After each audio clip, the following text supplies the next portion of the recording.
Hey YouTube, I know I haven't been here in the longest time, but you know what? It's difficult times. I've been doing everything on Facebook, but then I realized none of my students are on Facebook.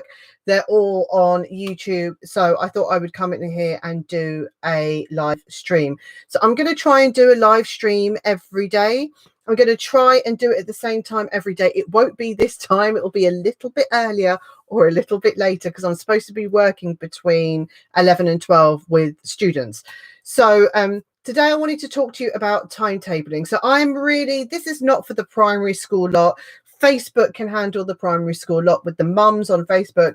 This is exclusively for the secondary school lot. I'm talking to those kids that the rug has just been pulled out from underneath them. If you're a year 11 or a year 13 student, or the kids that are year 10 or year 12 and they're thinking, oh my God, I'm going to miss so much school. I'm going to miss so much content. What am I going to do for the exams next year? And are having mild panics. So I'm here for you.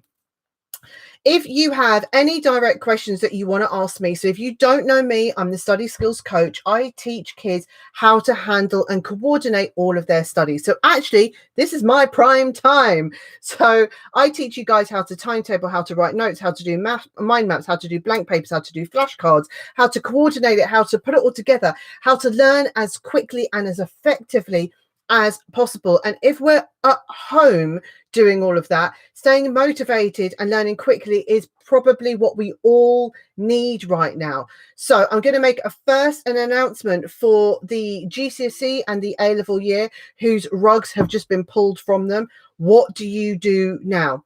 Now, this is different depending on what school you go to. Really important. There is no consensus at the moment. Not that I've heard. I'll keep you guys updated, but so far the information is that they will be taking your predicted grades into consideration. They'll be taking any work that you've done into consideration, but a lot of schools are sending home work, and that will add into the teacher's consideration about maybe slightly adjusting your predicted grade. So if you are a boundary person, the work home could really help you move up rather than move down, right? I know that there are certain schools that are doing this. I don't know if all schools are doing this. We're in a moment of uncertainty in the world, unfortunately. And if that is you, oh my goodness, you have to make this the best work that you've ever produced. So it's not a time to down tools. This week, I really advise everyone to, yes, get back to work. Yes, it's a school week, but yes, do it gently. You guys have had a massive ass shock, right? We all have. Educators have. I'm an educator and a parent. So we've had a massive shock, all of us. And I'm not saying don't do work this week. You should 100% do work this week, but you need to find your new natural rhythm. You need to find when is the best time for you to do work. Are you a morning worker? Are you an evening worker? Are you better if you get up really early in the morning? Or are you actually better if you've had a lie-in and you start working at 3 and you finish at 10? All old rules are kind of chucked out of the window at the moment. You need to make your own new routine. So what I'm advising all my kids to do is, it's a new dawn, it's a new day, right? It's a whole bunch of new rules. So be a little gentle on yourselves this week and gently find a new routine. I would have it so you have a list of tasks that you have to complete in the day. So school has no doubt sent you home with a whole bunch of work that you've got to do, right? Do that work, obviously, but what I would do is break it down into little sections that you can do really quickly or really easily.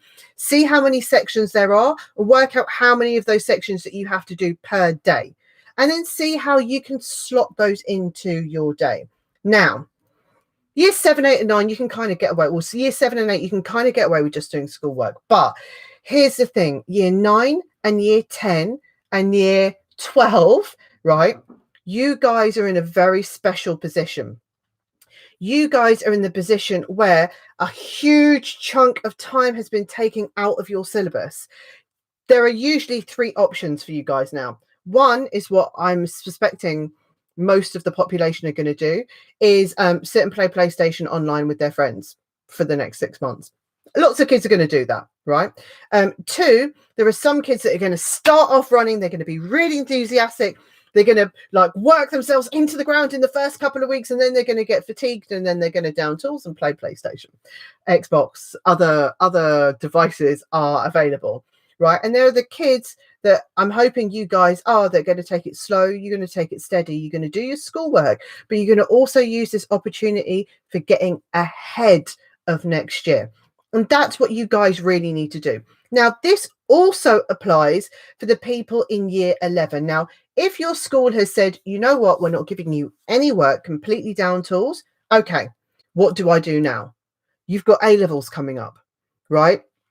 So catch up, use this time, read around your A-level subjects, watch movies about your A-level subjects, find podcasts about your A-level subjects, get the textbook about your A-level subjects, make some rudimentary notes, get that syllabus done, especially if you're doing something progressive like maths. You can get a lot of that maths stuff done with free tools online.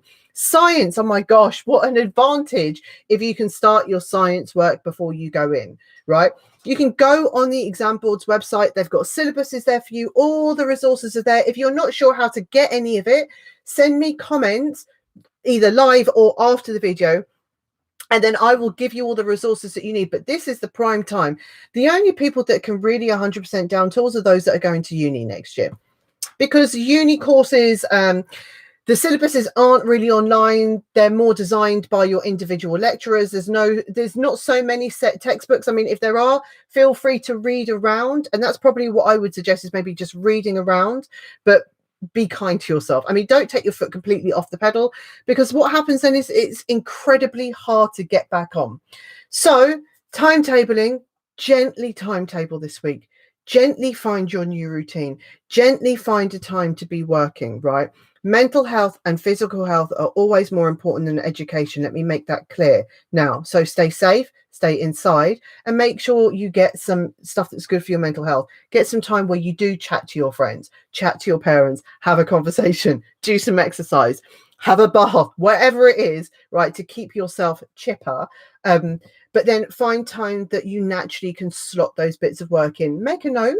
And so the next week we can be a little bit more rigid. But I'm going to take you through all the things that you could be doing to make this work period the most productive ever. Because I've always said it, you can achieve much more at home than you can at school, right? Take care of each other. Study like a boss.